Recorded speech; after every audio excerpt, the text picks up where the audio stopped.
There was once a small fishing village where the people spoke often about faith, but not always with kindness. Some believed faith meant never trembling, never doubting, never asking hard questions. And so many who were weary kept their distance, ashamed of their weakness. In that village lived a carpenter named Eli, whose daughter had grown weak from a lingering sickness. Eli had prayed for many nights, and when the fever did not leave, his heart grew heavy.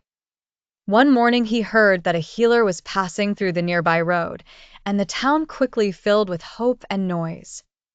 Eli carried his daughter on a blanket, but the crowd pressed in so tightly that he could not reach the front.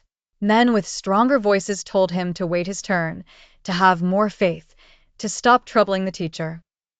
Eli almost turned away. Then he remembered that faith was not pretending the burden was light. Faith was bringing the burden to Jesus. So he did something humble. He asked 4 neighbors to help him lift the child over the edge of the crowd. They laid her down before the healer, and Eli said only, "Lord, if you are willing, help us." The teacher looked at the child with compassion, not annoyance. He spoke gently to Eli, then took the girl's hand. At once peace seemed to enter both body and home. The child's breathing steadied, and Eli wept, not from shame, but from relief.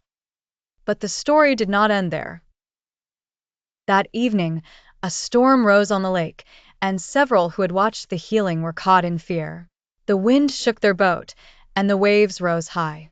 One of them cried out, "Do you not care that we perish?" Yet when Jesus came to them, he did not rebuke the cry as weakness. He calmed the storm and taught them that trust is not the absence of fear, but turning fear into prayer. Later, a woman from the fringes of the village, who had suffered for years and spent all she had, came quietly through the crowd. She did not have polished words, only hope. She reached out and touched the edge of his garment, and healing met her in her desperation.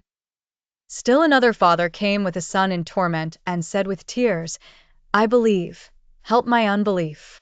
And Jesus did not turn him away. He met him there, in the middle of honest faith. Years passed, and the villagers remembered these things when they gathered to pray. They learned that Jesus received the carrying, the crying, the reaching, and even the trembling heart. The lesson is this: true faith is not perfect confidence, but compassionate trust in Jesus, who welcomes honest prayers and meets people in their real struggles.